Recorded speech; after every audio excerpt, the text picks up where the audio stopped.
नमस्कार दोस्तों। जब 2014 में मोदी सरकार आई थी तो उनका एक नारा था, सबका साथ सबका विश्वास। पर जब टाइम आया इस बात का, तब उन्होंने दिखाया कि सबका साथ सबका विकास और सबका साथ ऐसा कोई वर्ड नहीं है। उनके लिए सिर्फ एक ही वर्ड है, वो है वोट। वोट का साथ, वोट की राजनीति और वोट का ही विश्वास। क्योंकि जब यूजीसी बिल पास हुआ, मोदी सरकार ने यूजीसी बिल लाया, तब उन्होंने ये नहीं देखा कि इसमें सबका साथ और सबका विकास नहीं है।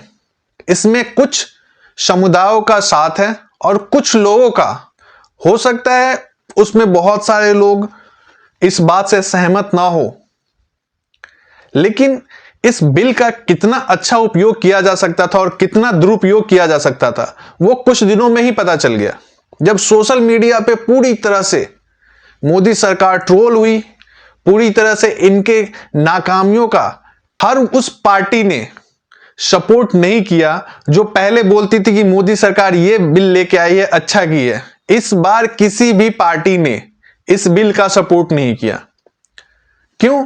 क्योंकि इस बिल में लाया गया था कि इसमें एससी, एसटी, ओबीसी वर्ग के विद्यार्थियों को या लोगों को प्रताड़ित किया जा रहा है जनरल के द्वारा, जनरल कास्ट के द्वारा।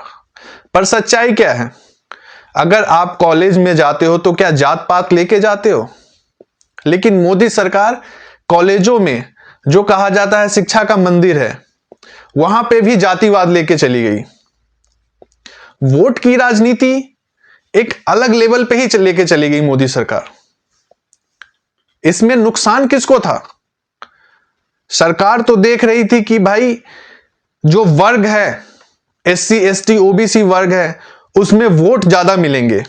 जनरल वर्ग में तो हो सकता है परसेंटेज कम है तो वोट कम मिलेगी। उन्होंने बिल लाया, बिल को पास करवाया, सारे संस्थानों को यह आदेश दे दिया कि बिल इस समय से लागू हो। इसमें कमियां की थी, क्या थी? कानून लाए, ठीक है, पर इसमें सबको इक्वल देना चाहिए था राइट्स ना, कि इसमें भाई एससी, एसटी वाले अगर कुछ करे तो ओबीसी वाले भी कंप्लेन कर सके। कंप्लेन तो कर सकते थे, सच क्या है झूठ क्या है उस तो साबित करने का मौका देते नहीं। कंप्लेन किया, सजा होगी। कंप्लेन किया, उसकी जो एजुकेशन लाइफ है खत्म हो जाएगी। कंप्लेन किया, उसको 10 साल की सजा हो जाएगी। अरे क्यों? कानून ऐसा कौन सा कानून है हिंदुस्तान में या कहीं पे भी जहां पे दूसरी पार्टी को बोलने का मौका ना दिया जाए? मैं मानता हूं कुछ जगहों पे होती होगी, जहां पे होती है तो कानून ऐसा लेके आइए ना जिसमें सुनी जाए सबकी बात। स्टूडेंट है, जनरल कास्ट के हो, ओबीसी के हो, एससी के हो, एसटी के हो, कोई भी हो, सबको पूरा मौका दिया जाए बोलने का, समझाने का कि हाँ गलती कहां थी, किसकी थी। इंक्वायरी कीजिए, फिर साबित होता है आप सजा दीजिए। पर ऐसा कानून लेके आया जिसमें एससी, एसटी, ओबीसी जो चाहे वो कर सकती है, वो गलत आरोप भी लगाए तो भी सही है। अगर इसमें कोर्ट अगर बीच में ना आए तो मोदी सरकार ने यह कानून ला दिया था, मोदी सरकार ने इसको लागू भी कर दिया था। लेकिन यहां यह भी नहीं समझ में आया कि मोदी सरकार चाहती क्या है। कोर्ट में वो नहीं गई कहने, इस केस के सपोर्ट में या उस कानून के सपोर्ट में बोलने के लिए नहीं गए। अगर वो वोट की राजनीति कर रहे कि हाँ कानून लेके आए, फिर जनता जाए कोर्ट में से वो कानून को वापस करवा दे और फिर मैं दोनों साइड से अच्छा बन जाऊं, तो ये तो वोट की राजनीति ही है।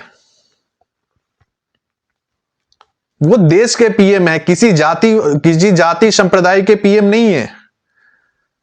वो जनरल हो, एससी हो, एसटी हो, सबके प्रधानमंत्री हैं। उनसे उम्मीद सबको है। जो सबका साथ सबका विकास जो उनका नारा था, जनता सोचती है कि बिल्कुल वही है मोदी सरकार, वही है बीजेपी जो सबका साथ और सबका विकास चाहती है।